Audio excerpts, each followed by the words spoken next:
我们就可以透过这些设备跟细节去做其他的部分的分析。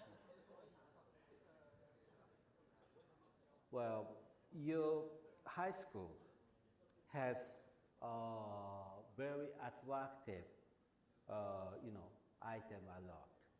Since you preserve well something in the past, and still it's not yet research is done significantly. Yeah, usually old people think that important item only exists your national parks museum. But research thought is probably daily life in the past. That's why Professor Miyaba thinks that daily life in the past. 今のその国境で分断されたものとは違ったその文化的な交流っていうものを実感してほしい。でそれに基づいて、でさらにいろんな未来を築いてほしいというふうに思っています。やはり学生さんたちはすごく素晴らしいですね。いろんなことに関心を持っているっていうことかと思います。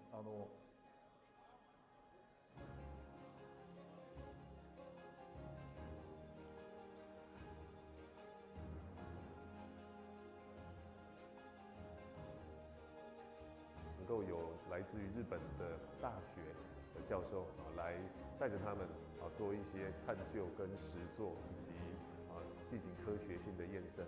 这个部分也是在我们南一中10年卓越计划里面的国际化是一个很好的开始。那未来也期待这些学生跟教授们的合作对话，以及后续可能有一些发表都能够带给台日两个国家在学术领域里面更不一样更新的一个合作模式。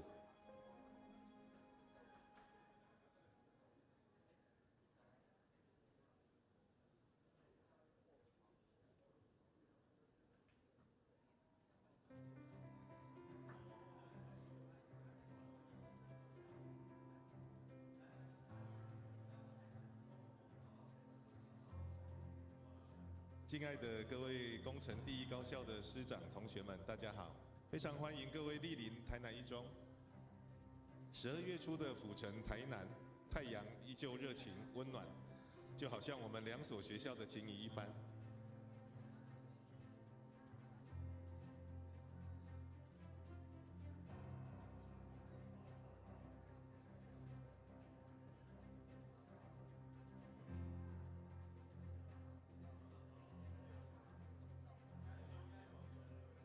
今天是工程第一高校在疫情之后睽违4年，首次实体有师生来访。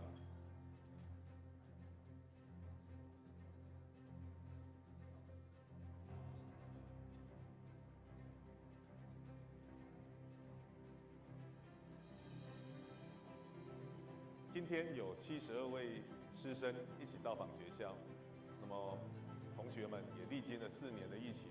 终于能够开始实体的交流，非常高兴，工程第一高校能够带来这么精彩的书道表演，和我们的学生以室内乐、国乐跟扯铃来回馈，这是一个非常棒的国际交流。那也期待明年2月我们再过去工程造访学校。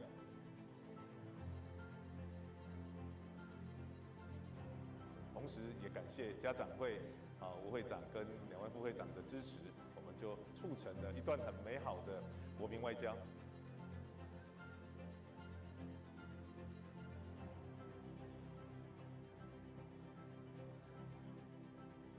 你好。この度は、お招きいただきありがとうございます。歴史と文化がとても詰まった素晴らしい学校だということがよく分かりました。生徒たちもとても活動的で学びに対して貪欲に取り組んでいるという様子がとても伺えました。さまざまな学びを積極的に行っている姿勢はぜひ本校も見習って日本に帰ってからも同じようにより高度な学びを深めていけるような努力をしていきたいなと思う、そのような一日になりました。今日はありがとうございました。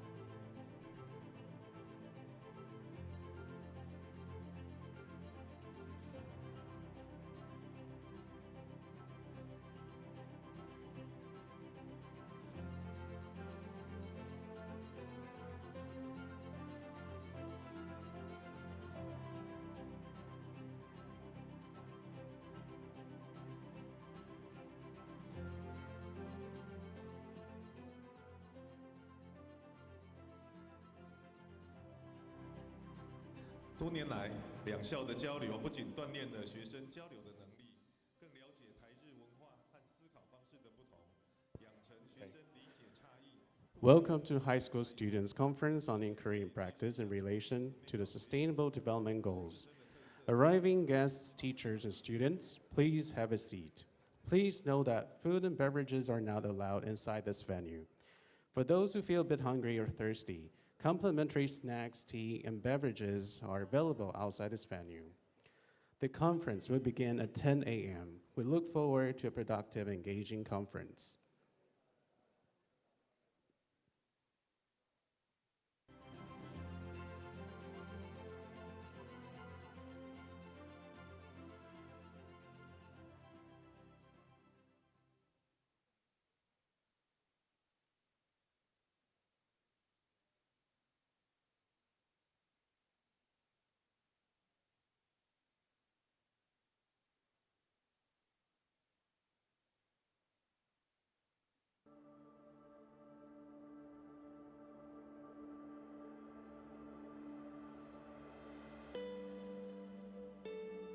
各位来自于 Haverford School 的师长、同学，大家好！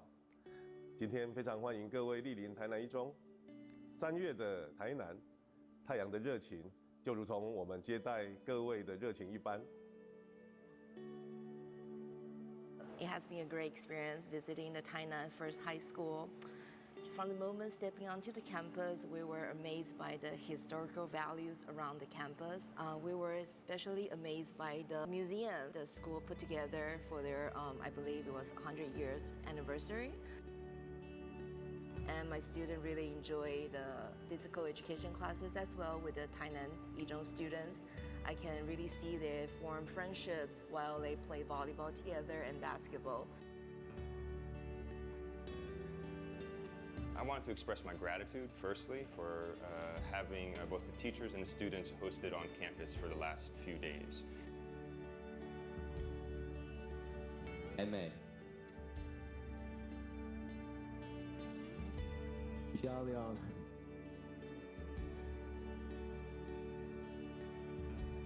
Tai Hala. Guo Jada, Tainan, and Hao.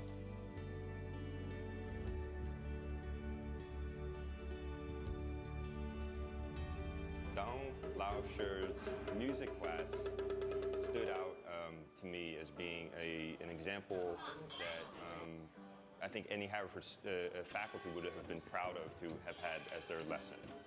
She was able to mix historical examples, contemporary examples. She kept the students engaged. It was really great to see that both schools, in a way, are, even though we're very different, we're very similar in a way, in the sense that we both learn by doing. I went to see a science demonstration on flying seeds, and the teacher had them build their own, and then they had him rebuild it after he had given direction, and it was a very good experience overall, and I'm very grateful that I got to be here.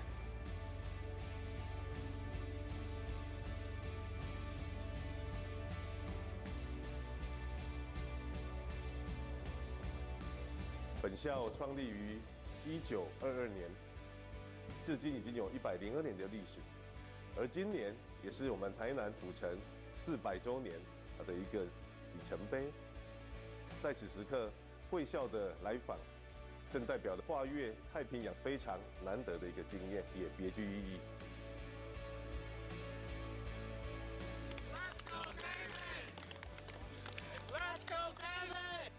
这样子的交流，不仅可以培养我们学生的语言能力，更重要的是能够促进台美双方更进一步的了解。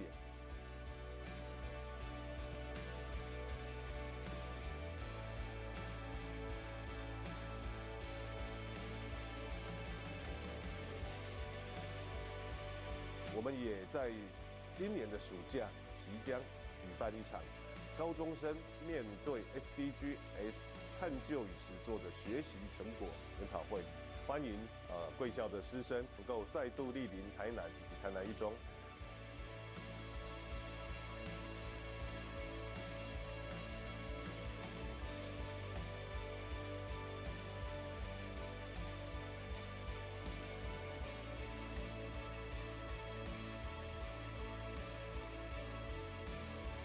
最后，祝福各位师生在此行收获满满，两校的友谊长存。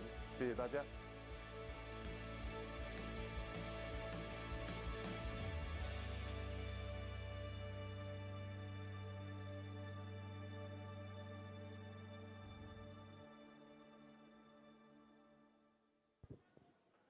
The opening ceremony will begin in just 3 minutes. To ensure a smooth and respectful ceremony and conference, please turn off your mobile phones, switch them to silent mode. Thank you for your cooperation.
Good morning, ladies and gentlemen.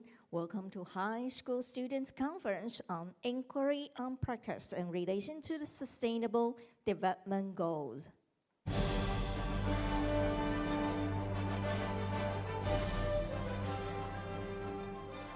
My name is Joyce. And my name is Kevin. On behalf of National Tainan First Senior High School and the Alumni Association of National Tainan First Senior High School, thank you for coming to this momentous celebration of learning. Today, we have a great honor to welcome guests, teachers, and students from different parts of the world. Please allow us to introduce them to you. We have Principal Liao Cai-gu from National Tainan First Senior High School.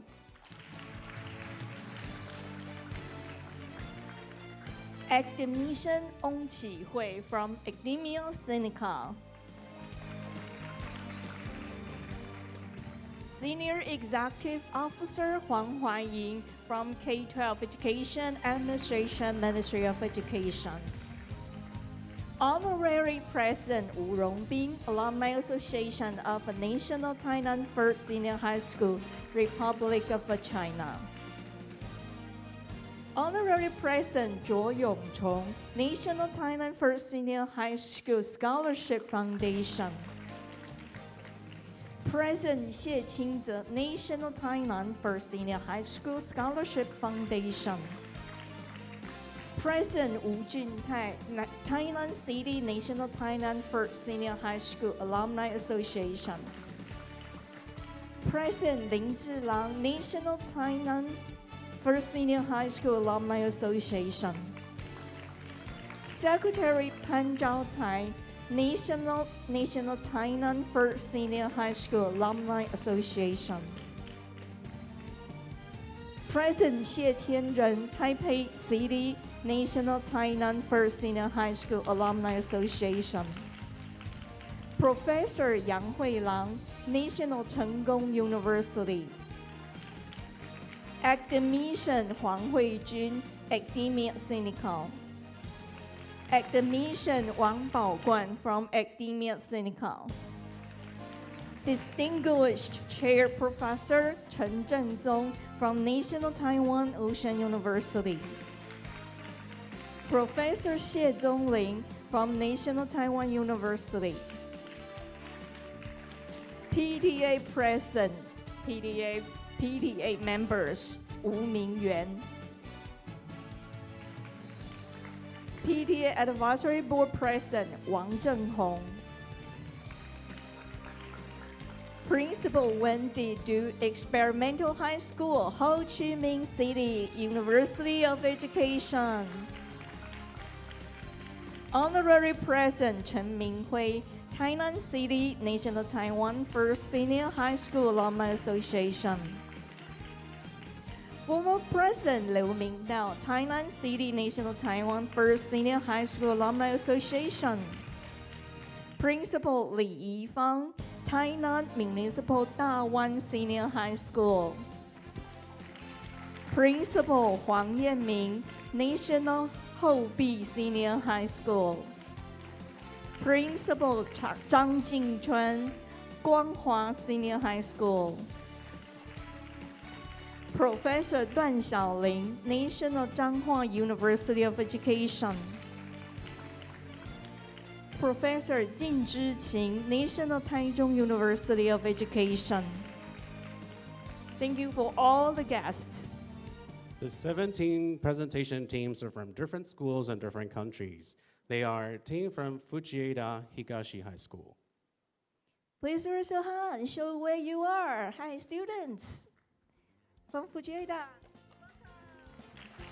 Okay. And a team from Komabatoho High School. Komabatoho, thank you. Thank you for coming. And a team from Experimental High School, Ho Chi Minh City, University of Education. Hi, thank you. From Vietnam. A team from Wenhua Senior High School. Wenhua, thank you. A team from National Pingtung Senior High School. Pingdong, thank you. A team from Concordia Middle and High School. Xietong, thank you. A team from Pingdong County Fangliao High School. Liao, thank you. A team from Taichung Second Senior High School. Taichung, thank you. A team from National Jiaqi Senior High School. Thank you from Jiaqi. A team from Kaohsiung Municipal Kaohsiung Senior High School. From Kaohsiung. A team from Kaohsiung Municipal Kaohsiung Girls Senior High School. Thank you. And teams from the host school, National China First Senior High School. I host school students. Thank you all for coming. Dear guests, please welcome Dr. Liao Cai-gu, Principal of National China First Senior High School, to give us a welcome speech.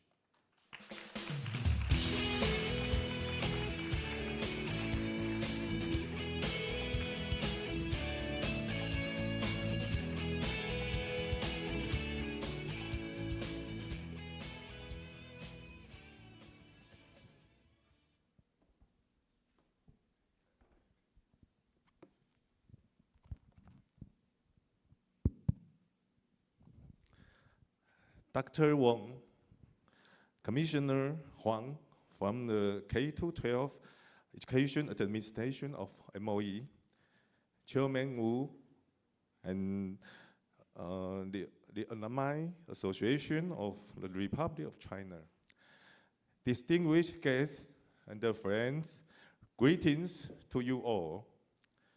National Tainan First Senior High School has always been a comprehensive institution that embodies humanistic care, scientific and technological advancement, civic literacy, and aesthetic creativity. Our diverse learning environment and high-quality faculty guidance allow students to fully explore themselves, engage in meaningful learning, and become outstanding life learners. Dr. Wong Chi-huey once said that National Tainan First Senior High School places equal emphasis on ethics, intelligence, physical fitness, social skills, and aesthetics, which helped him discover his talents, build confidence, and lay the foundation for his life work. At the age of 12, Dr. Wong entered the junior high division of National Taiwan First Senior High School. He moved to Tainan City on his own and learned to manage his life independently. From junior high to high school, university, and then studying abroad, he took care of everything by himself. Dr. Wong mentioned that he often cooked for himself, and for convenience, he developed the habit to put in all the ingredients into a datong, electric pot. One day, he had an epiphany.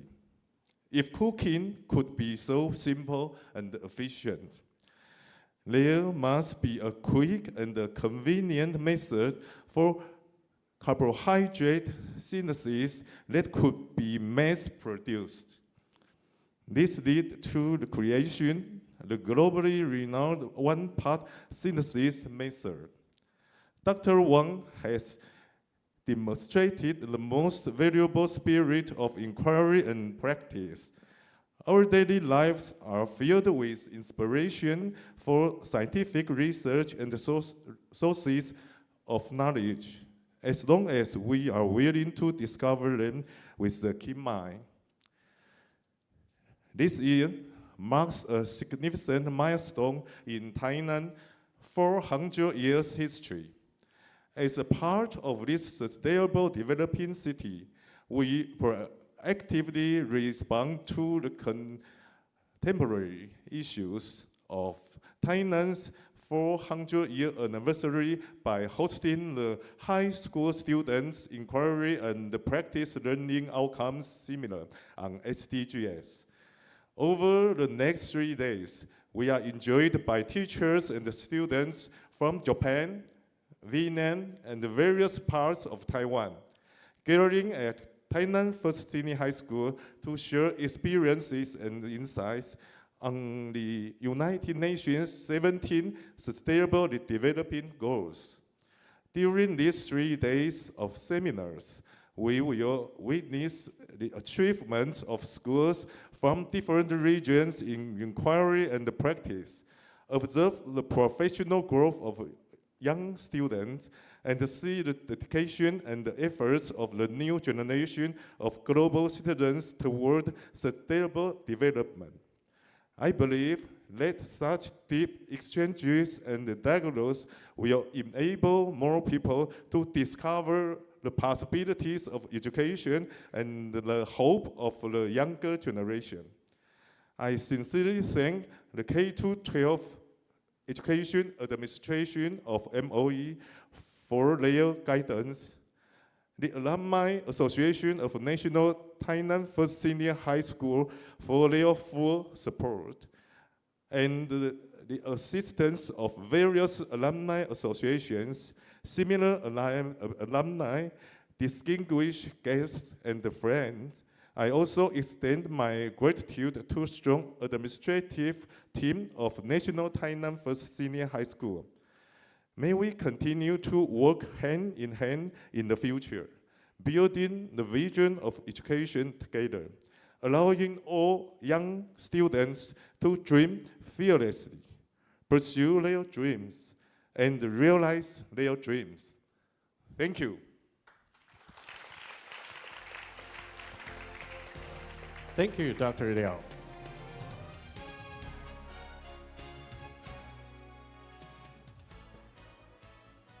Following Dr. Liao's speech, we are delighted to welcome Mr. Huang Huaying, Senior Executive Officer of Division of Academic Senior High School of K-12 Administration, Ministry of Education, who would deliver a brief opening speech.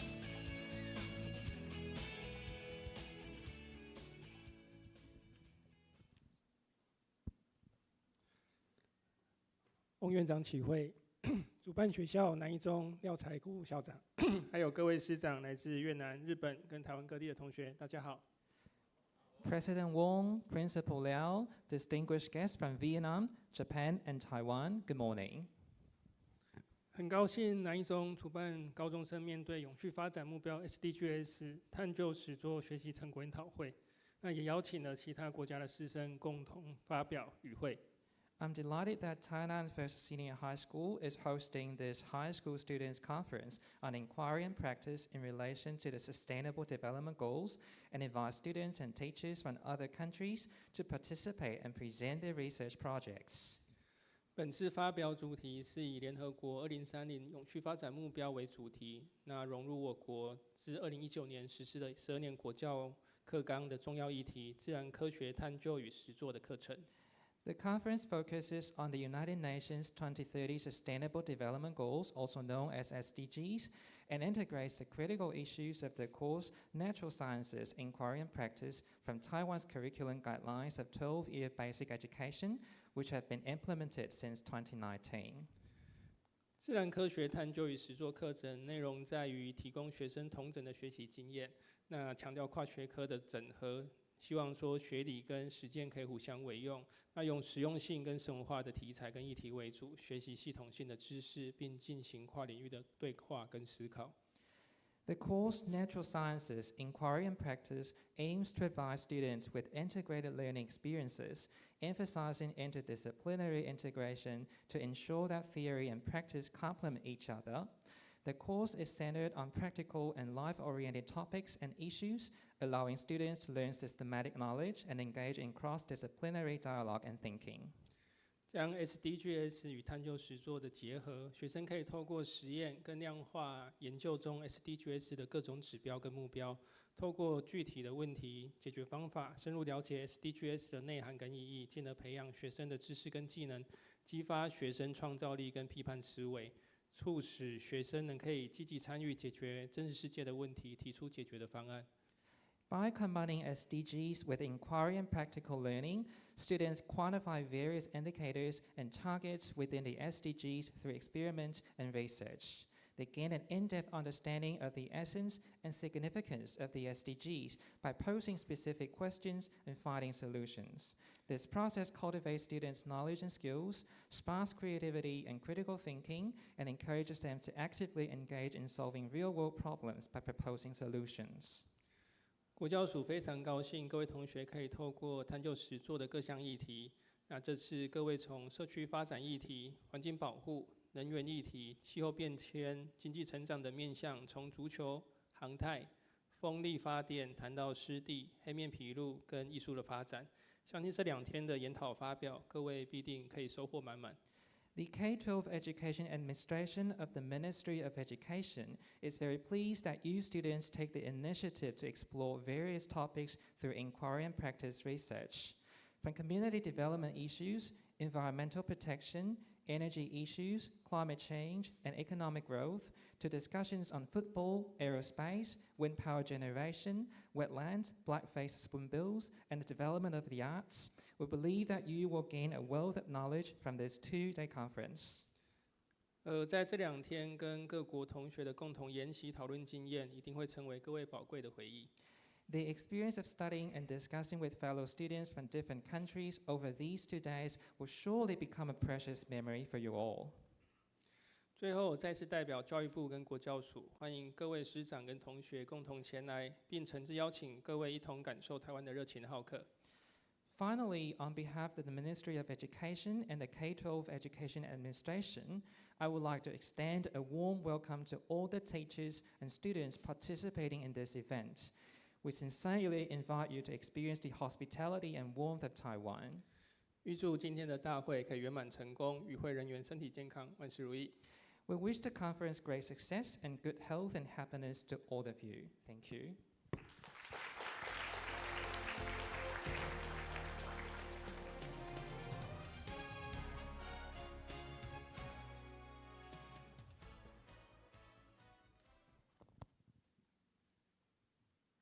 Thank you, Officer Huang. This fantastic event wouldn't be possible without the guidance and sponsorship of several distinguished alumni. It's our honor to have the chance to invite Dr. Wong Chi-huey, Academician of Academia Sinica, to be our keynote speaker. We have prepared a certificate of appreciation to express our gratitude. Please welcome Dr. Wong.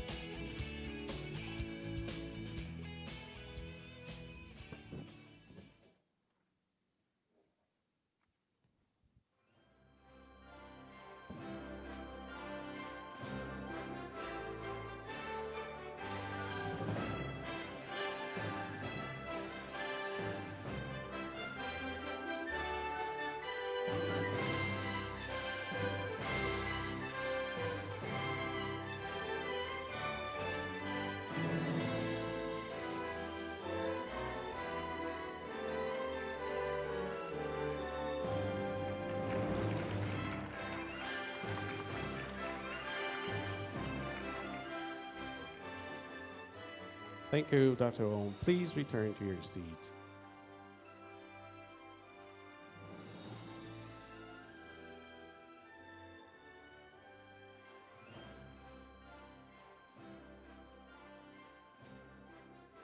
In addition, National Alumni Association of National China First Senior High School, Republic of China, generously sponsored this event and provides plentiful resources. Please welcome President Wei Canwen and Honorary President Wu Rongbing to accept the certificate of appreciation.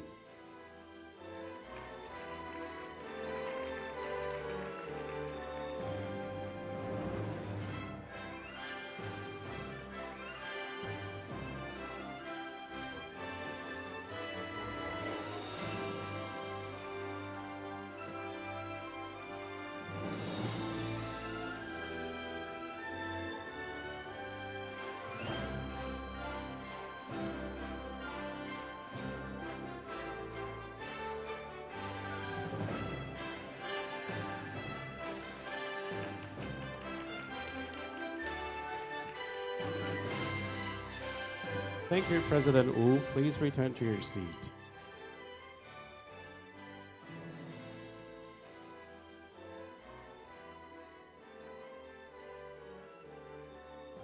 Today's occasion is also a milestone for National Thailand First Senior High School as we proudly establish Academy Advisory Board today.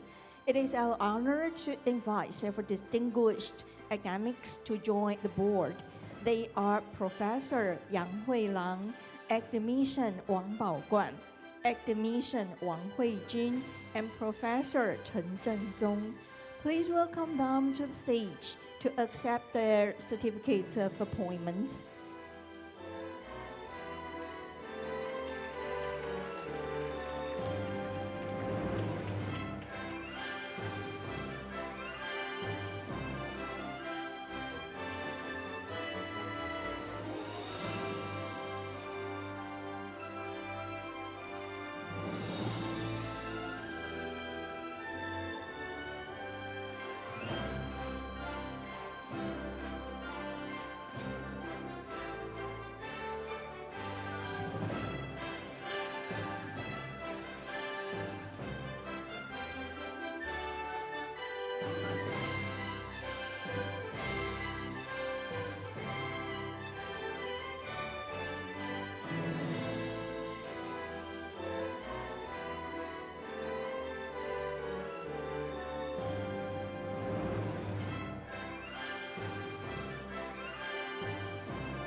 Thank you, advisors. Please return to your seats.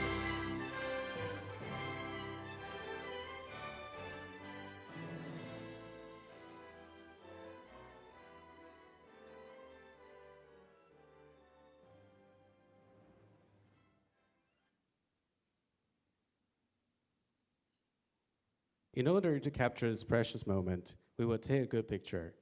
The photographer will be shooting from the stage, while the staff is preparing the banner. If you're wearing a face mask, we kindly ask you to remove it briefly for the photo shoot.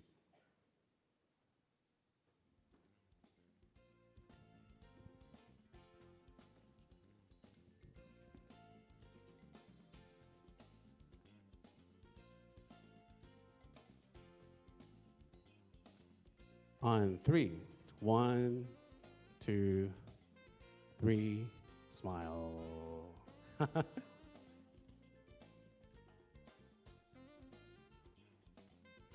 1, 2, 3.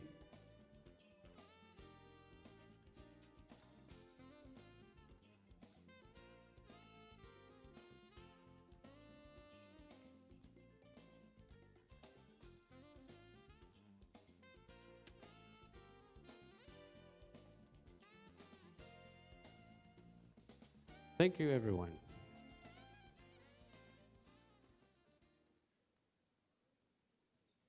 Now the conference officially begins.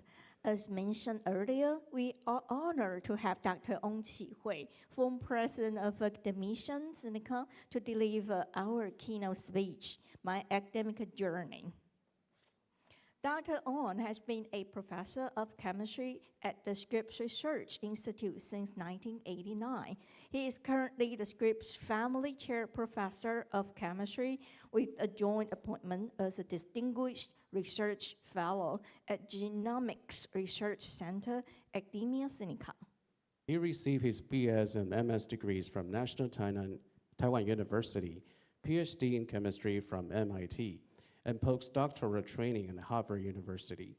His current research interest is to develop new methods and tools for making and studying complex carbohydrates and glyproteins, especially those associated with human diseases.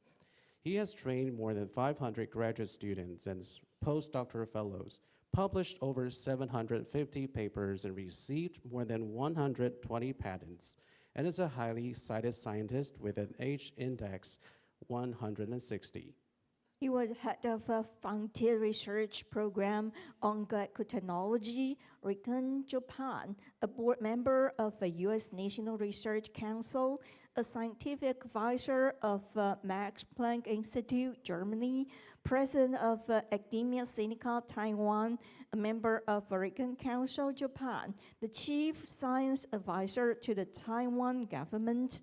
Currently, he serves as the president of IBMI and a member of Science and Technology Advisory Board of Executive Yuan, Taiwan.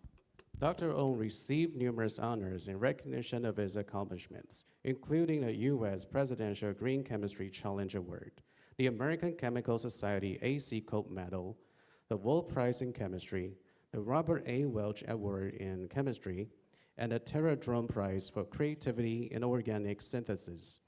He's a member of Academia Sinica, American Academy of Arts and Sciences, the U.S. National Academy of Sciences, and the U.S. National Academy of Inventors. And he's a laureate of Industrial Technology and Research Institute, ITRI, in Taiwan. We believe that Dr. Wong's words of wisdom will inspire and rejuvenate young and mature minds alike. Please join us in a warm welcome for Dr. Wong.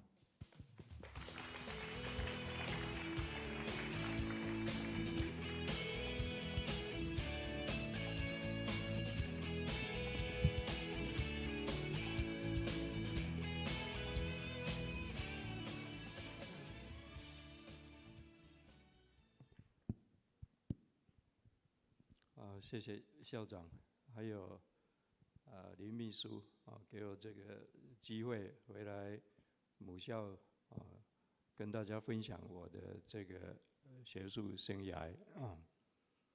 It's a great pleasure to be here to share with you about my academic career. And if you want to see the details of my career, you can look at the website shown here. So what I would like to do is to start with my childhood, and then to the high school and college and graduate and postgraduate studies and most recent activities in academia. So I was born and grew up in a very remote area called Yizhu. It's a county of Chi-huey. And my house was built in 1912. And then it was destroyed by earthquake and was restored in 2015. And it's one of the historical sites in the south part of Taiwan now. And my elementary school is Yizhu Elementary School. I spent 6 years there. And as you know, because the area is so remote, so we didn't have access to modern technology or whatever. So I was very happy as a child because you can play all kinds of things you want. And then the turning point is I passed the entrance exam and got admitted to this school. And at that time, we had mid school and then high school. So I spent about 6 years in this school, and the study in this school gave me a very influential impact on my career because of the freedom of the school and the way our teachers and taught, and the students are just wonderful. So I had a wonderful time when I was at Tainan mid and high school here. And then after that, I should mention that when I was admitted to Tainan mid school, I was the only one from the elementary school admitted to this famous school.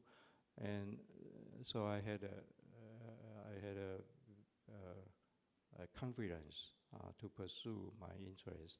And that is really a turning point of my career. And then after 6 years, in Taiwan, we have all the kinds of entrance exam, but this time I failed. I couldn't get into my first choice, that's the medical school. So I went to agricultural chemistry, and now it's called biochemical science and technology. And after graduation, I went to chemistry again because my interest was in chemistry. So I went to chemistry department of National Taiwan University and to work with the Professor K.T. Wong. And he was a very famous organic chemist. And at that time, his research was to make a snake venom, Taiwan cobra snake venom polypeptide. And I became very, very interested in that subject. So I asked him to transfer to Academia Sinica as an assistant, because my interest was in research, not to serve as a teaching assistant. He had a joint appointment with Academia Sinica in the Institute of Biological Chemistry. So I become focused on the research project, that is the synthesis of Taiwan cobra cardiotoxin. And so this is one of the 35 papers I had with Professor K.T. Wong. Is a total synthesis of the snake venom toxin. And it has this slide is interesting to know. So it has about 60 amino acids and 4 disulfide bonds. So at that time, we don't know how to connect the disulfide bond correctly. And as you know, I show the calculation here. I'm sorry.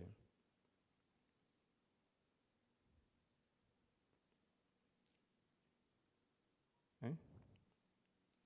So you see that 7 times 5 times 3. So this protein has 4 disulfide bonds. And the possibility to get the correct one is about 1%. So if you make this protein, how do you turn that into the correct tertiary structure?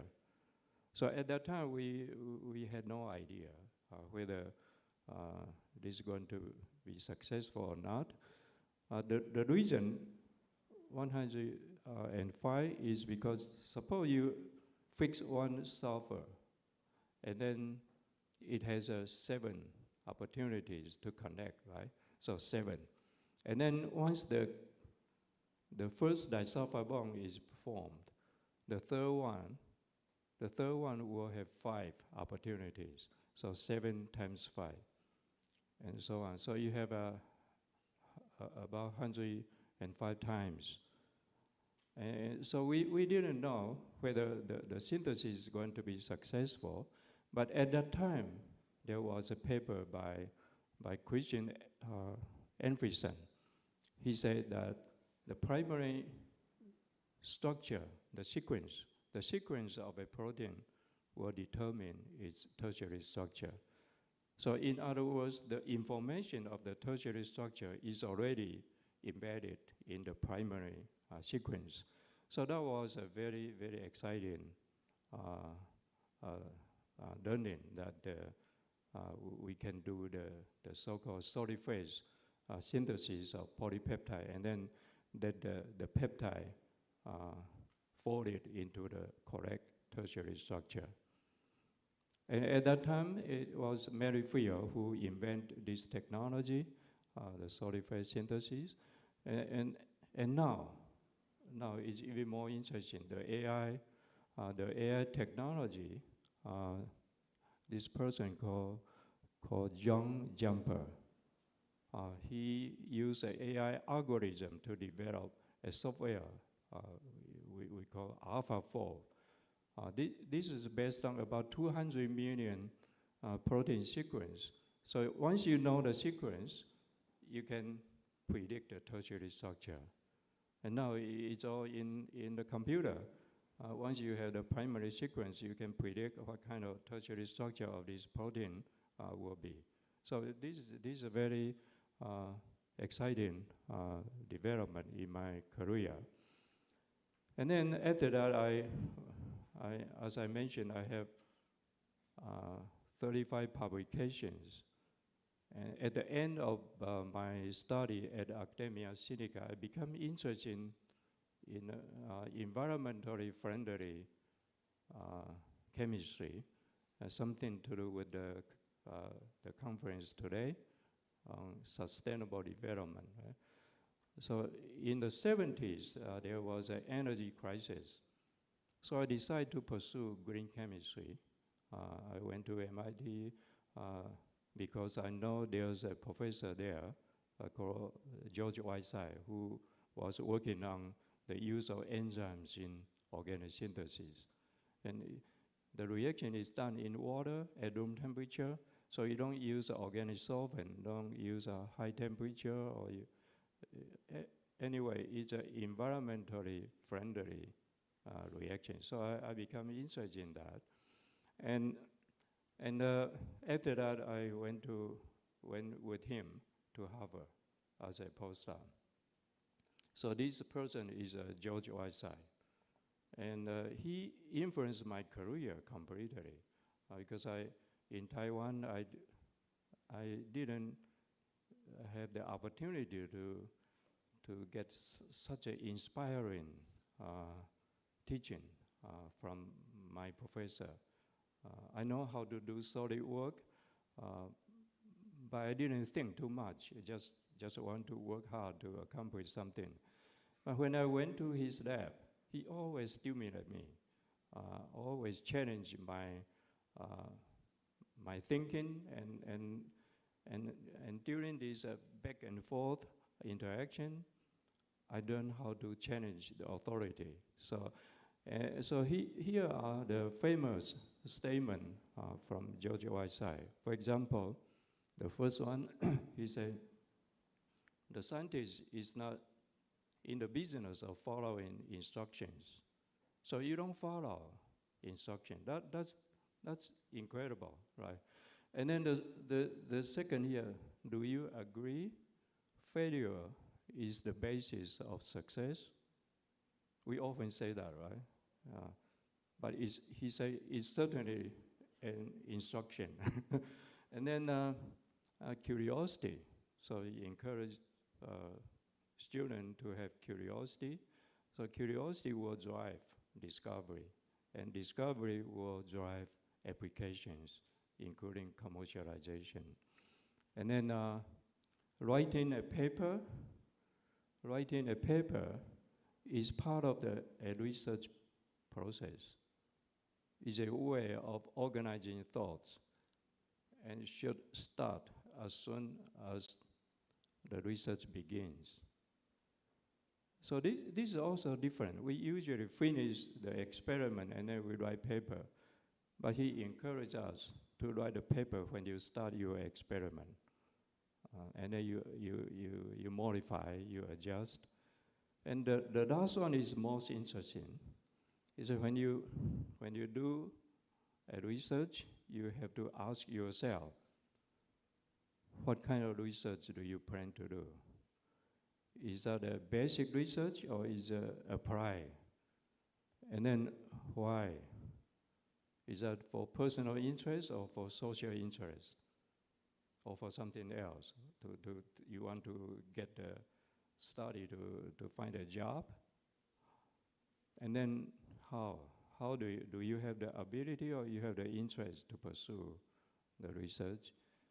And the last one is who cares about your result? So if we go through this, we know how to pick a problem to pursue. And that is something I learned from him. And even today, I often communicate with him. If I have to make a major decision, I always talk to him. So he is my mentor and also my good friend. and he's still at Harvard and very active in research. So the work I did with him is to, as I mentioned, to use enzymes as a catalyst to do organic reactions in water. And in that time, in the 70s, it was a brand new concept. And as you know, when we apply for studying abroad, we often pick school, right? I didn't do that. I picked professors because I had to study. I know what I want to do, so I found him. I found that his research is of interest to me, so I wrote a letter to him to express my interest to work for him. And to my surprise, I was admitted, and he told me I was the first one from Taiwan admitted to the chemistry department directly. So I was so excited that even I was so late. At that time, I was 31 years old. So usually, when you go abroad, in the 20s, right? But I was pretty late. So I was in a hurry to finish my PhD study. I spent about 3 years to finish my study, and I published 20 papers with him. So it's still a record at MIT. And then after that, I went to Texas A&M University as an assistant professor, and then become associate and then full professor in 6 years. In 4 years. And I spent 2 more years, and then I moved to, at the Texas A&M, I continued to use enzymes in synthesis. But at that time, the recombinant DNA technology just came out. So we overexpress protein, the enzymes in E. coli and or in other bacteria to scale up the expression of the protein catalyst, and then use that for synthesis. And when you use enzyme for synthesis, we use unnatural substrate. So you have to study the substrate specificity of the enzyme, and then find a new structure of the for reactions to develop a new reaction for the making of normal structures. So one of the process we develop is to put enzyme back into organic solvent, but we do enantiose selective transesterification irreversibly. Most of people do this reversibly, so at the end you don't get the enantiose selective reaction, because at the end the optical yield will be 0. So we came up with this idea to make the reaction irreversible. And of course, you can take the product and racemize it, and then do the kinetic resolution again. And we also use the enzyme called autolysis to do auto addition reaction. At that time, this reaction was pretty popular in organic chemistry, but we come up with the substrate, novel substrate, without any protecting group there, and we do the reaction in water to get the compounds, which are very, very difficult to prepare by typical organic chemistry. And then after that, I went to Scripps Research Institute, and that's a very new to me, because I was recruited by Stanford. I was going to Stanford University, and then I got a phone call from the president of Scripps Research, and he invited me to give a talk. So I stopped by to give a talk, and after that he invited me to be the chairman of chemistry. He told me that the president's name is Richard Lerner. He told me that Scripps Research has been in biology, but they want and structural biology, but they want to establish a chemistry department. So he asked me to be chairman of the chemistry, and I say I'm not interested in administration. So I focus my work. I accept the offer and I focus the work in research. This year is the 100th anniversary of this institute. So I start my new career there in 1989. And since then, I have been a professor at the Scripps Research Institute. And then in 2003, I was recruited back to Academia Sinica to be the director of a genomic research center. So it's a new research center. And I thought if I spend 3 years to help the center, and then I can go back. But after that, I become president of the academy. And that is something I didn't want. I had no interest in administration. So at that time, I took this position, and but I never forget my research. So I still spend most of time in research, and that from 2003 to 2016 is another wonderful time I have in Taiwan. And so during my career at Scripps and also in Taiwan, I decided to focus on carbohydrate. As you know from this slide, that every living cell is covered with sugars, including virus, like a COVID-19 virus. The orange dots are sugars. And these sugars are made by the host, not by the virus. The virus cannot make the sugars. So the virus uses the host glycosylation machinery to decorate the surface with the sugars, and for 2 reasons. One is to escape our immune system, and the other is to facilitate infections. The same in cancer. Every cancer cell is full of sugars on the surface, and they are linked to proteins or lipids, as a glycoprotein or glycolipids, and participate in all kinds of biological activities. So we would like to understand the role of sugars on cell surface of virus, cancer cells, and many other living cells. And if we have a good understanding of this, probably we can come up with a new solution to different kind of diseases. So the first thing we did is to develop a methods for making the complex structure of sugars on cell surface. And this is a milestone paper. This is a Denmark publication.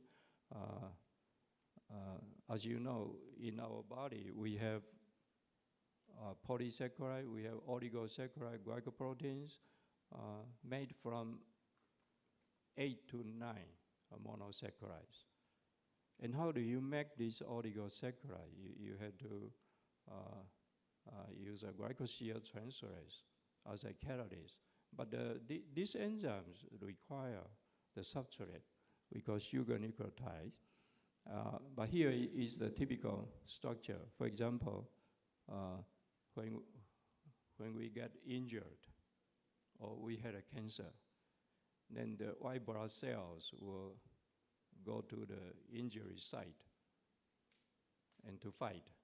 But if too many white blood cells go to the site, they will also hurt the normal cells, and that is called inflammation.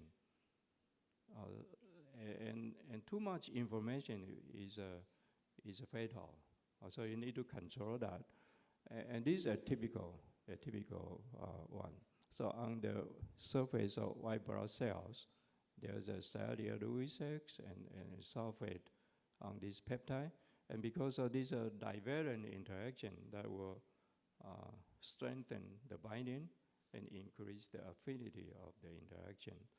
And the P selectin is on endothelial cell, on the surface of endothelial cell in our blood vessel. So these are the first thing we do. And how do we make these kind of structures for study? So we come up with the cofactor regeneration scheme because the substrate, sugar nucleotide, UDP sugar or CMP sialic acid, is too expensive to be used as a stoichiometric reagent. And also the byproduct after the reaction is an inhibitor of the enzyme. So you need to reduce the cost and at the same time eliminate the inhibition problem. So we come up with this regeneration scheme to scale up the synthesis. And even today, this is still the most practical methods for making complex oligosaccharides or glycopeptides for clinical studies. Yeah. And then after that, we want to know how the selectin recognize the sugar. So we use, because when you study sugar, you cannot use X-ray. It cannot be crystallized, so you have to use NMR. But the sugar bound to the receptor has a different conformation. So we would like to know what kind of conformation is recognized by the receptor. And if we know that, we can design something to mimic that conformation, something which is not sugar, because sugar is not a drug. So you need to make something more hydrophobic to be recognized by the receptors. Yeah. So and the second things we did is automation of the synthesis. Yeah, principle they are mentioned about this.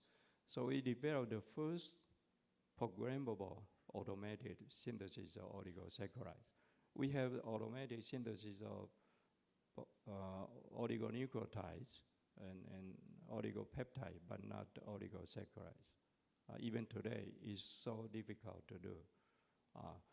So we come up with the first automation of the oligosaccharide synthesis, and then we can make all kinds of oligosaccharides in minutes instead of in years. When I was a student, to make a tetrasaccharide, you can get a PhD degree, but now you can make it in minutes.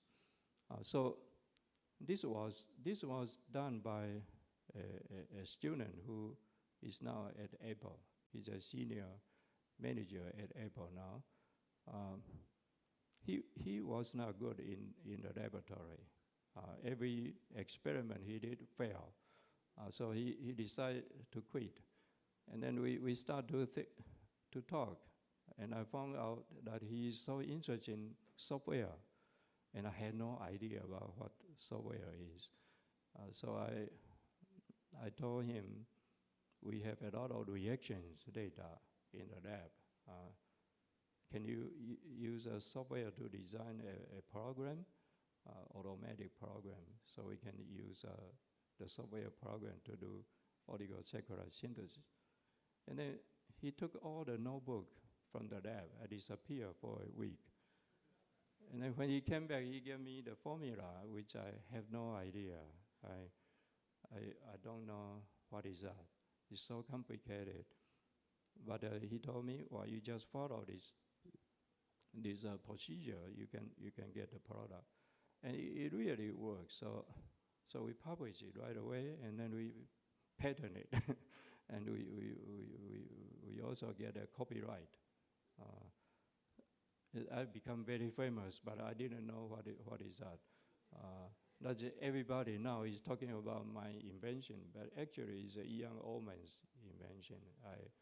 So students usually is our mentor. Mentor sometimes becomes student. You learn from student, and student didn't have any burden. They can do anything they want. So these are very important achievement. And now we have enough data. So we can use machine learning to predict the building blocks. Now we have 50,000 building blocks based on the existing data, and then use that to do the automatic oligosaccharide synthesis. So I also wrote a couple of reviews at that time, and this was in Nature about this field, and it was pretty popular at that time. And then we wrote another one in Science about the automation of oligosaccharide synthesis and glycoprotein synthesis. And our laboratory was the first one to make homogeneous glycoprotein. So with that technology, you can ask the question about how the glycosylation affects the folding and function of a protein. And it becomes so important today because any antibody or glycoprotein pharmaceuticals are glycoproteins. And so we have developed a way to make homogeneous glycoprotein. This was in the 90s, so very, very early. And then we create a glycoarray, the sugar chip, for high throughput analysis of protein-sugar interactions.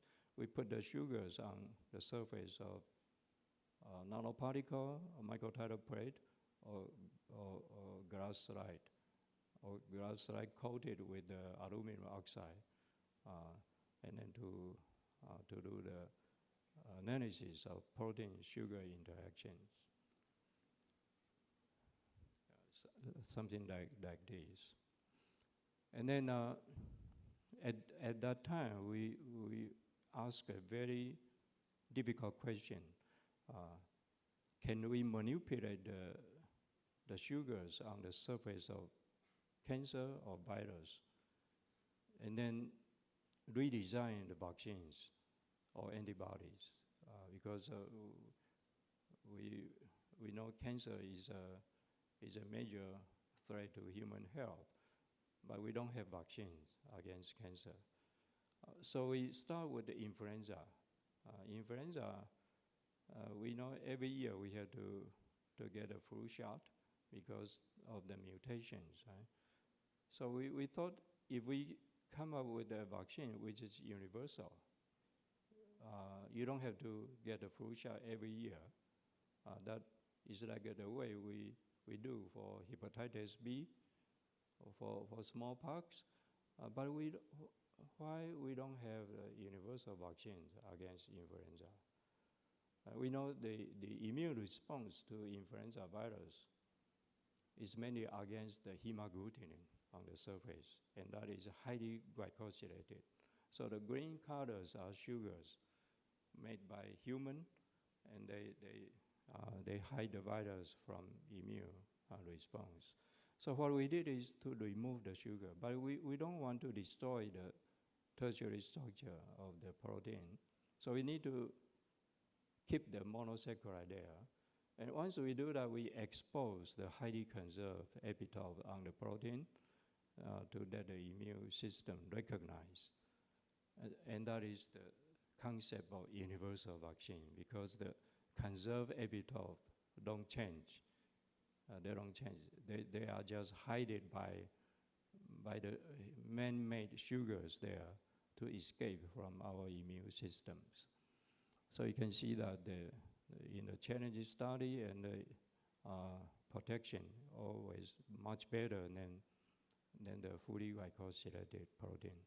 And then we apply this to, we noticed that to have a good vaccine, you need to have good antibody and T-cell response. Antibody response is not enough. You need to have T-cell, particularly memory T-cell response. So we found that when we remove the sugar, we increase both antibody and T-cell response particularly against the highly conserved epitope. So then we apply this concept to COVID-19. And again, this virus is one of the largest. The RNA is one of the longest RNA we know, and almost all human viruses depend on host-made sugars to survive, to escape from our immune system and to facilitate the infection. So again, we remove the sugar coat and we compare. So the vaccine we use today is the one on the left-hand side. It doesn't matter if you use a mRNA vaccine or protein vaccine. What you got is the one on the right left-hand side. It's glycosylated. And what we did is just to remove the surface sugar. And you can see that just to compare these two. So the red one is the one we developed, and the blue is the vaccine we currently have. So it has better neutralization activity, better protection, and also better T-cell response. And also it has a broadly protective activity against different strains. So we know that this virus, through evolution, it has evolved into more than 15 million variants. And how do you come up with the vaccine which is effective against all these 15 million variants? The mutation is so fast. For example, in October 2021, there are 4 dominant strains, alpha, beta, gamma, delta. And then after 1 month, it's all delta. And after another month, Omicron. And now it's still Omicron, so they continue to mutate. Today we have KP2 and KP3. Both are Omicron subvariants. So we analyze all these 50 million sequences against AI play a major role here. And we identify the conserved epitope. And all these epitopes are covered by sugars. That's why we don't have the universal vaccine, because they are covered by host-made sugars, particularly the stem region, which has 6 peptides there. So we decide to remove the sugars in the stem, and then you can see that it's better. It's better than the unmodified mRNA,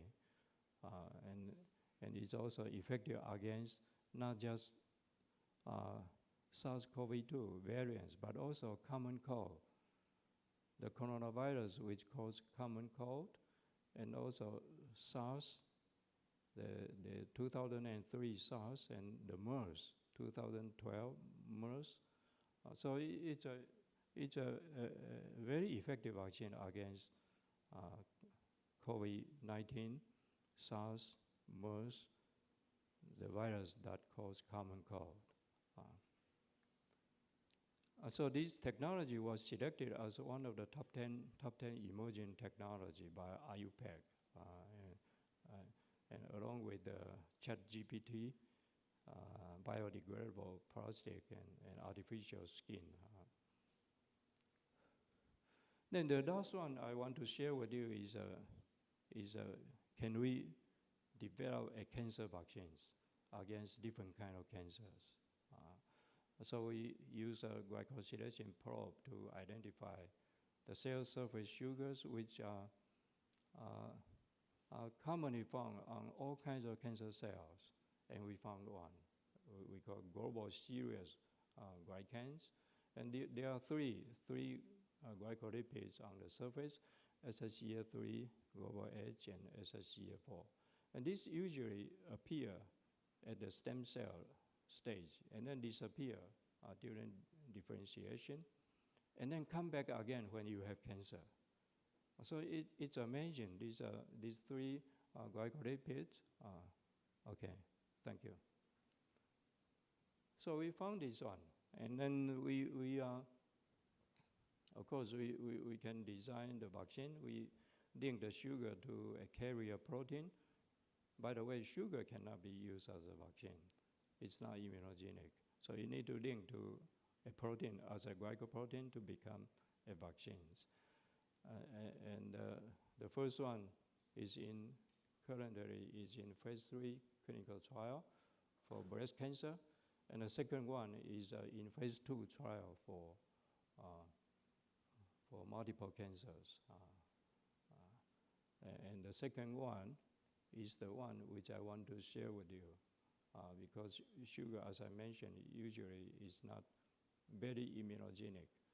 And even if it's immunogenic, it generates more IgM.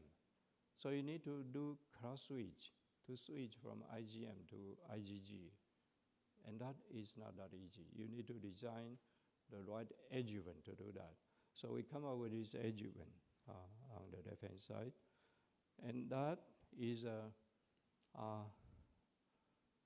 in phase 2, as I mentioned. And we didn't understand why this vaccine is effective against all 3 glycolipids. We use one, but it's effective against 3. So what we understand now is that when the vaccine is taken up by the dendritic cell, the immune cell which processes the antigen, the sugar, glucose, is cleaved to generate SSCL3, which is the common epitope of the 3 glycolipids. So we generate 2 sets of antibodies. One is specific for global H, the other is for SSCL3, but cross-react with the SSCL4 and global H. So that's why we come up with a vaccine which is effective against all 3 cancer-specific glycolipids. So this is, and then once you have a good vaccine, you can use a single B cell to isolate the antibody, to understand how the antibody works. So because of the interest of time, I don't get into this. I think this is the final slide. So we come up with the antibody.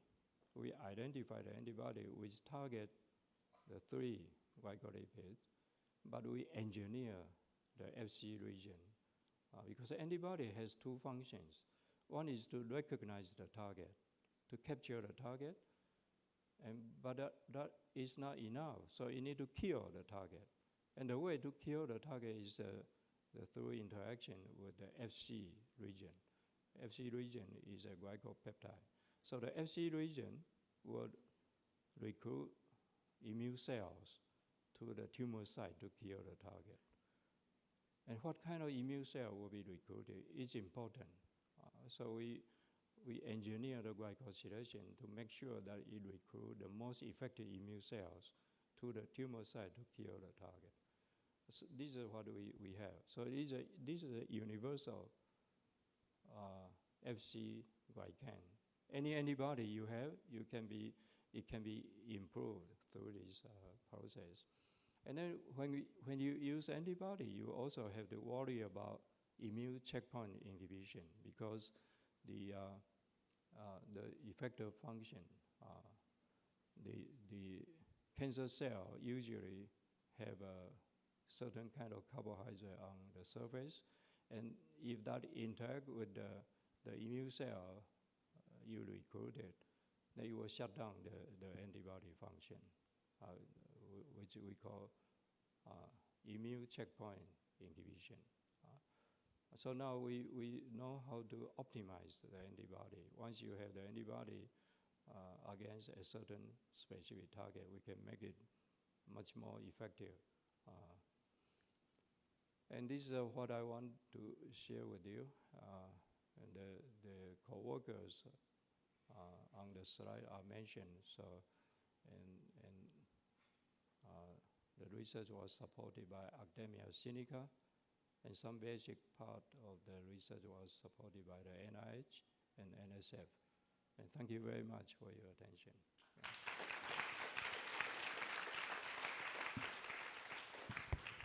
Thank you, Dr. Wong, for your wonderful keynote address. We have limited time for questions today, so we can only take up to 3 questions from the audience. Please raise your hand if you have a question for Dr. Wong, and I'll call on you.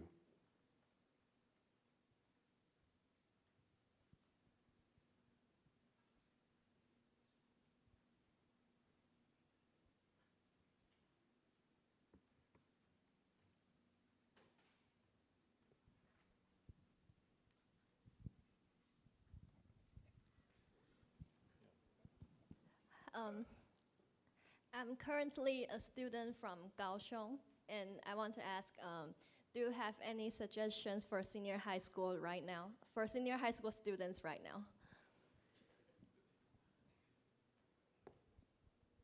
Yeah, as I mentioned in the beginning,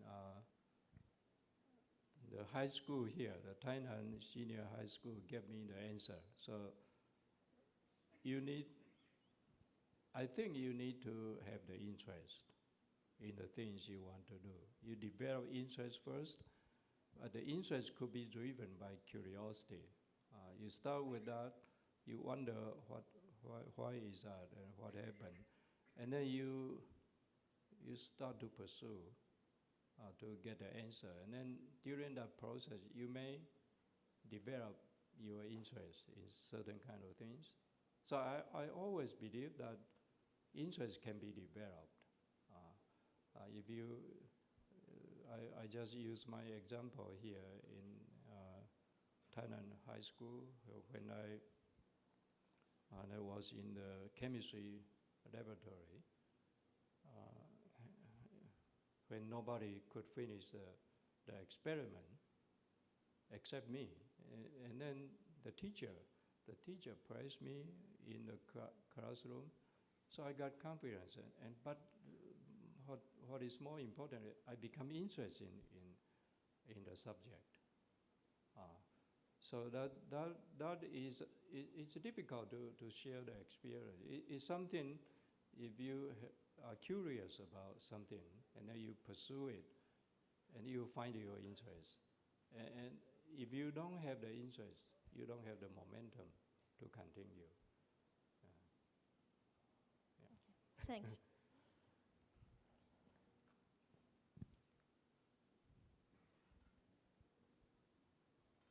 I think we can still take 2 more questions from the audience. We have students from Japan, a student from Vietnam. Oh. I spent about 8 years in Japan at the weekend in Saitama. Hello, Mr. Wong. Hello? Where is it? Here. Oh. Okay. I am a student from Tainan First Senior High School. I want to ask you, when you, once you fail, how would you adjust your mentality or emotions? Thank you. Yeah, I think because I'm in experimental science, so when you do experiment, most of the time you fail. When you try to do something new, that's what I say. George Whiteside encouraged us not to follow, right? To do something new. You have to be the pioneer, not a follower. So when you do something new, most often you will fail. And then the question is, how do you face that? Yes. And if you have interest, failure is just an experience. And then from the failure, you get success. Yeah. So I think interest is still the most important. Okay. Yeah. Okay, thank you.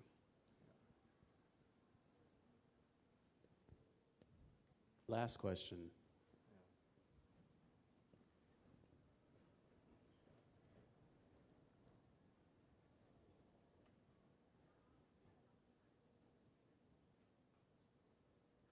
Would our representative from Japanese high school like to raise a couple of questions? Or our friends from Vietnam, would you like to?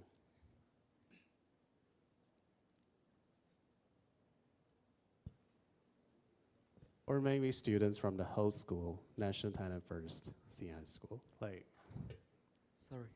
I have a question for you. Can you explain more about the structure of COVID-19, please? I'm sorry? A structure about COVID-19. COVID-19? Yeah. The vaccine? Yeah, yes. Yeah, you know, what we have now is a mRNA vaccine, right? But once we take the mRNA vaccine, it will be translated into spike protein. It's a glycoprotein. And then the glycoprotein will be delivered to the immune cells to get the immune response. That's the mechanism. So the mRNA vaccine we take, actually, the real vaccine is the glycoprotein product. And that glycoprotein has a lot of sugars on the surface. So the areas covered by sugars cannot be recognized by the immune system. And that's why the immune system can only recognize the area without sugars there. But those areas continue to mutate. So that's why we have to continue to get the vaccines. I don't know how many you take. I took 6. And the 6th time I took, I developed a skin rash. So the immune response is too much. Yeah, so I didn't have good experience. So I think influenza, HIV, COVID, dengue, most of human virus, we still need good vaccines, particularly the vaccine which is broadly protective. Yeah. So glycosylation is just one of them. One of the approach we think it's the most important, but it has been ignored. The reason this area has been ignored is either it's too complicated or it's not important. But I think it's the first. It's too complicated to study. It's very important. We know that in human, probably 80% of the proteins are glycoproteins. And we don't know why sugars have to be there, and what is the role of glycosylation. So it's an important area. And carbohydrate, I could spend another hour to talk about this. Carbohydrate is the most abundant organic material on Earth. And is the most recyclable, because glucose is from CO2 and water. So under the sun, CO2 and water will react to form glucose, and then cellulose and all kinds of other sugars. And when sugar burns by oxygen, it generates CO2 again. And CO2 and water under photocatalysis, it forms sugar again. So sugar is a regenerative, recyclable raw material, but we don't pay attention to that. We pay much more attention to fossil fuel. And I think it's going to have a major problem in the future. So if you study chemistry, you may face this problem. That is the material we use for research probably will not be available. Benzene, all kinds of organic solvent, right? All these are from fossil fuel, petroleum industry. So I think we need to think about, because this is to do with this conference, so sustainable development. You need to think about the energy source, which should be environmentally friendly and recyclable. Yeah. So as I mentioned, the top 10 emerging technology include biodegradable plastics. Taiwan is famous for plastic. And now we have the biodegradable plastics. The ChatGPT language, artificial skin for robot.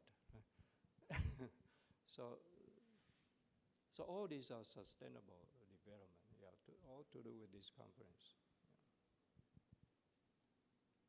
Thank you.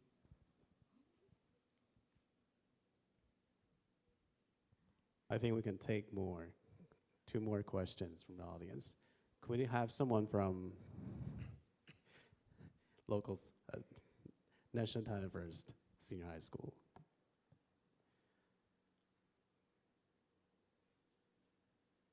Or you have friends from Pingdong and friends from Taichung who'd like to ask.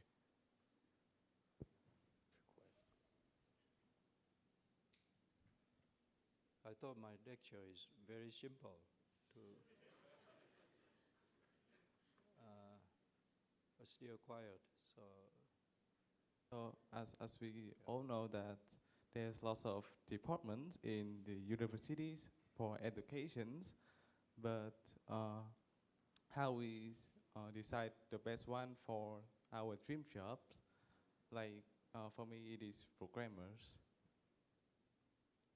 How we choose the best department, because there's lots of connection between the connections for our dream jobs.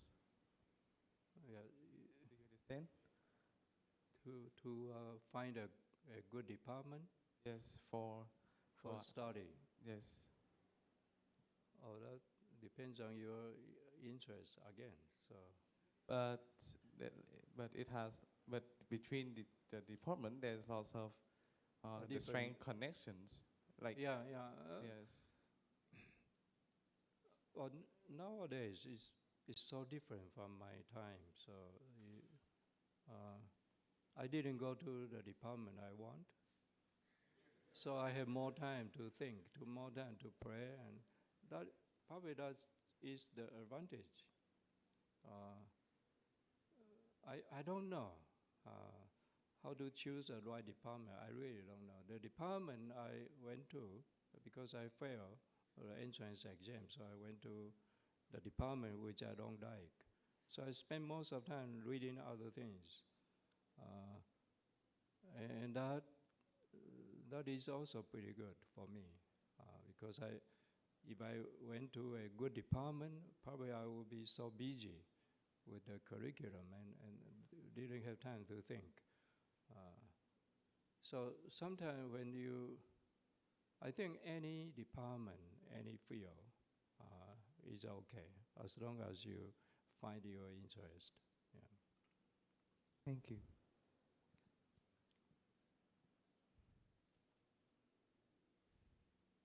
Last question.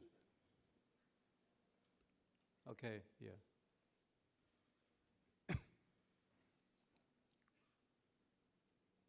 Hello, I'm a student from Tainan First Senior High School, and you have mentioned that you went abroad when you were about 31, and I'm really curious about how did you overcome the fear when you decided to go abroad, and also how did you conquer all the challenges when you are abroad? Thank you. Yeah, that's. As I mentioned, I was interested in K.D. Wong's research. So I spent 8 years with him as an assistant. And most of students will not stay that long. I spent 8 years with Professor Wong. And then the reason I decided to go abroad is because during the oral exam of my master degree, the examiner was my classmate. The examiner was my classmate in college. So I felt I was far behind. I need to catch up. And that's how I decided to go abroad. Yeah. Otherwise, I forget. I forget that the PhD is important for academic career.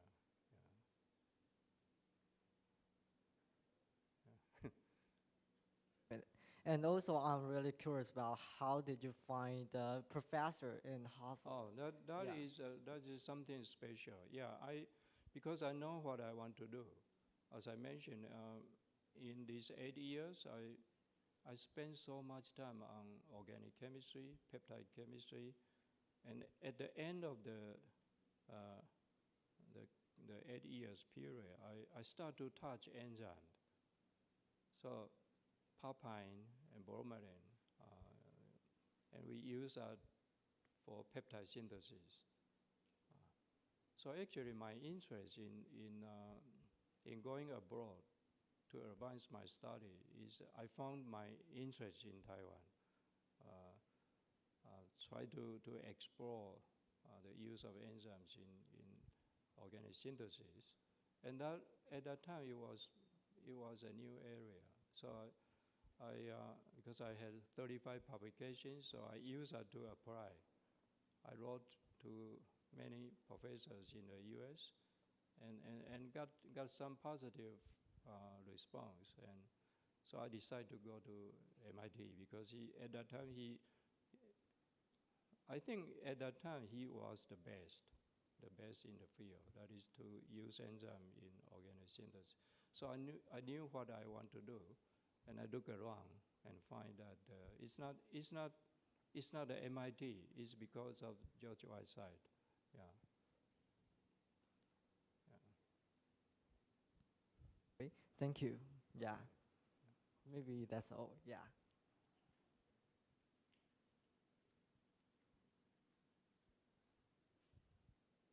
So, do we have any more questions? We're ahead of schedule today, so we'd like to invite more speakers to ask.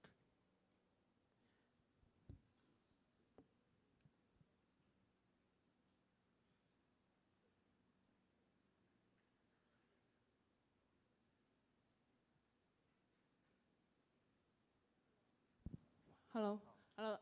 Thank you, Dr. Wong. I know your famous reaction is one-part reaction. Yeah. Can you tell us what is the most difficult part when we operate one-part reaction? Thank you. Oh, because at that time we always know solid phase, right? People use a solid phase to make peptide and oligonucleotide, but almost impossible to do oligosaccharide synthesis by solid phase. But now Peter Schieberger has developed that, but it's not popular. People don't, too complicated. So what we want to do is to throw everything together. That's the concept. Can we throw everything together and they will react in sequence? They cannot react randomly, right? So if we throw everything together and if they can react in sequence to get the product, then we'll get it. So what we need to do is to understand the reactivity of each building block. So we design the building block and measure the reactivity. Reactivity is a number you can measure. And then we start with the most reactive one. We throw in the most reactive and followed by the second most reactive and the third. Once you finish the mixing, the product is formed. Because you will start from the most reactive one to the least reactive. So that was the concept, and it works. It works, but it only works for oligosaccharide, not the polysaccharide. But oligosaccharides are the most important to study. So that is we call programmable. This term is from Ian Ullman. I had no idea at that time about this. So he came up with the term programmable one part. Programmable means you guide the reaction by software. You select the building blocks by software.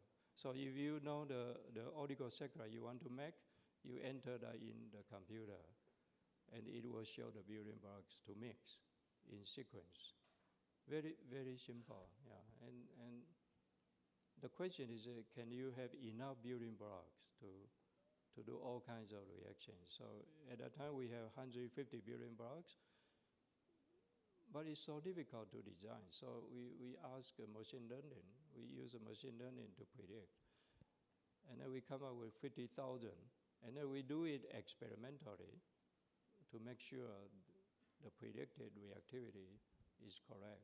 So very close. And then we adjust the program again. So you have this experiment to confirm and then adjust the program.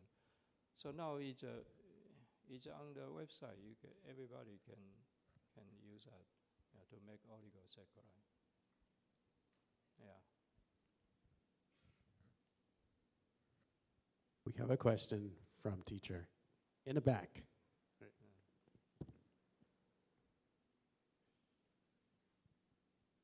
Hello, Dr. Ong. As a teacher from this school, I'd like to ask, since you spent 6 years in this school, did you ever do anything naughty or not by the rule back in your high school days, and that is still shareable? Would you like to share some of the naughty things you did? Thank you. Yeah, the bad things were mentioned by Principal Liao already. I think the most, I climbed the wall. I live and I rent an apartment in Qinglianlu. So I came from Qinglianlu to Sengli-lu, but the back door was closed. I couldn't go to the front. It would take me the whole night, and then when I get to the library, it will be closed. So I decided to climb the wall, and then I do that regularly, and I thought it's pretty good and pretty easy. And then one time when I usually put my book on the top of the wall, and then one time when I want to climb, the book disappeared. But I still climb over, and then I don't remember his name. He's a student affair. The name I don't. Then he said, "Come to my office tomorrow," and I said, "I will be expelled from the school." And then I went to his office. He said, "Why do you climb the wall?" And I say, "I do that every day." Now why? I want to go to the library to study because I live there, and then if I come to the front, it took me too much time. So I was not punished. And then he opened the door from that day. So that was amazing. I didn't expect that I would be treated like that. Yeah, that is the most shameful things I can share with you. Thank you. I guess we're glad to see that wall climbing is still a tradition here. Thank you.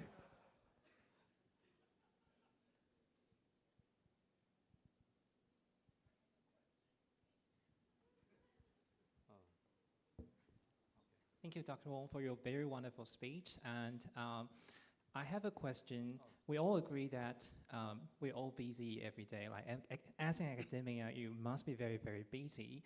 And I believe that we may all agree that humans are not machine. So how do you balance your work and life? How do you achieve the work-life balance? Well, you need to have a good wife. My life has been abnormal, so to be a scientist, you have to realize that you cannot have a regular schedule. Sometimes you stay in a lab.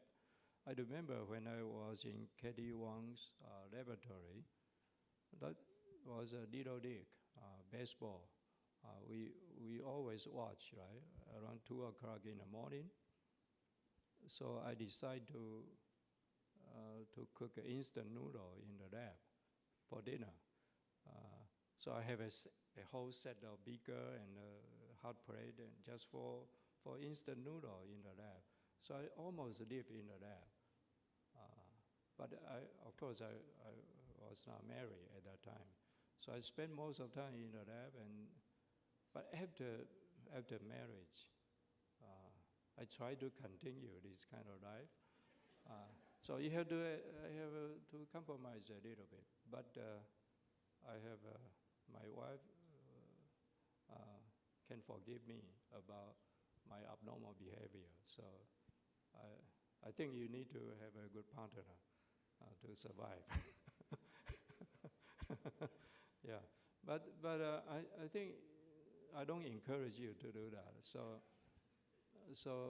you can have very regular life and do very good science. Yeah, I was just abnormal. Yeah, I spent 80 years. Most of people don't spend that much of time as an assistant. So I spent 80 years as an assistant until my classmate become a full professor in Taiwan. So I started to realize I was behind. I need to catch up. So just when you become interested in something, sometimes you forget. You forget physically. You actually are exhausted, but you forget. You forget your meal. You forget your physical condition. That's something I don't know how to share with you. It's at least that was my experience. But I think today we don't need to go through that. Yeah. If I do it again, I probably would not spend 8 years as an assistant. But I would still concentrate on my interest, and then do my best to pursue. So it's all controlled by yourself. The schedule is yours. So you know. So as an advisor in a laboratory, I never ask students to come at what time and then to leave at what time. I never talk to a student about this. It's up to them. What I want to know is the progress. As long as you have a good progress, then that's okay. So we have to be flexible in terms of schedule. Yeah. So my laboratory is very flexible. Sometimes students come very late in the afternoon. Some come very early in the morning, but I don't care about that. This is for research, not for classroom, so it's different. So a big round of applause to Dr. On again.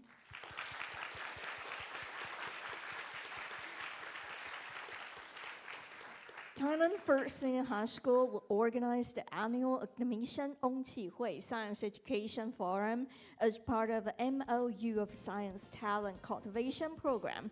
TNFSH will also set up a wall of fame in honor of the distinguished visiting speakers. Today, we would like to invite Dr. On to leave his signature on the wall of fame. Dr. Om, please join Principal Liao and other esteemed guests to move to the Wall of Fame outside venue to sign on the placard. Participating teachers and students, please remain seated.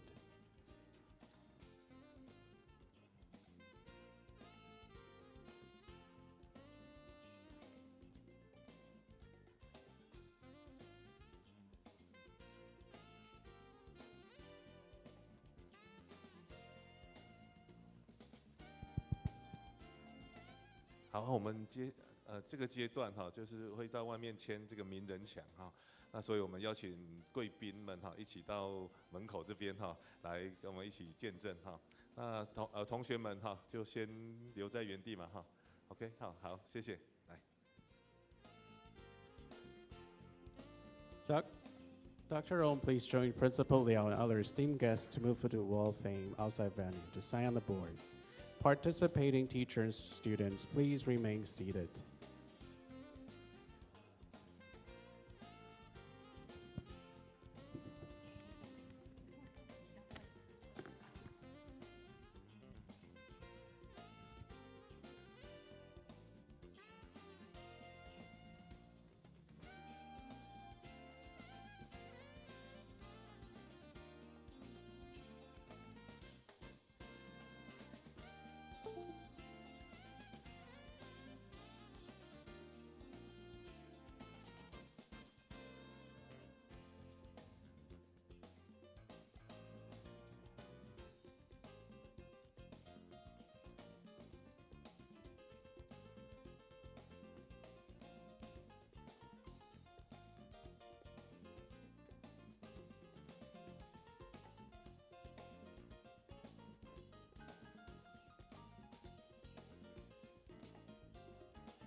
Presentation team for the first session, please assign one of your members to come to the front to check your presentation slides with our staff.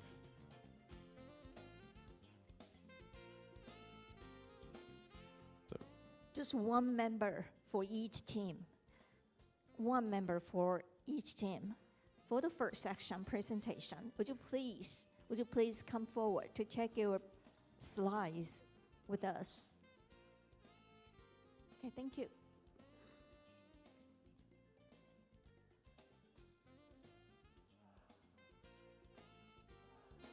Okay.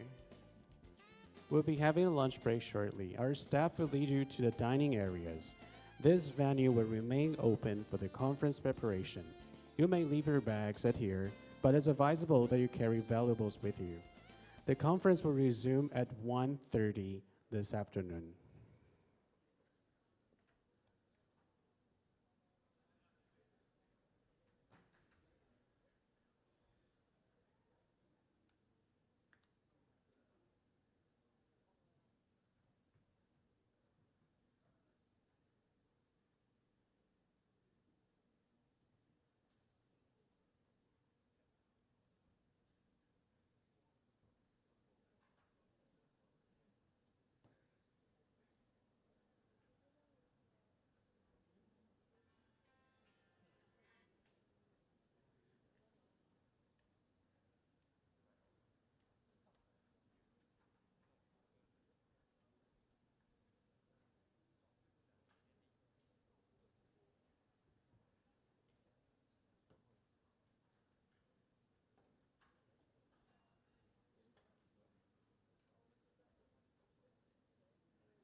We'll be having a lunch break shortly.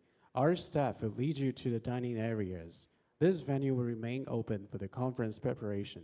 You may leave your bags out here, but it's advisable that you carry valuables with you. The conference will resume at 1:30 this afternoon. All participating guests, presentation teams, and auditing students, please join the queue for auditorium.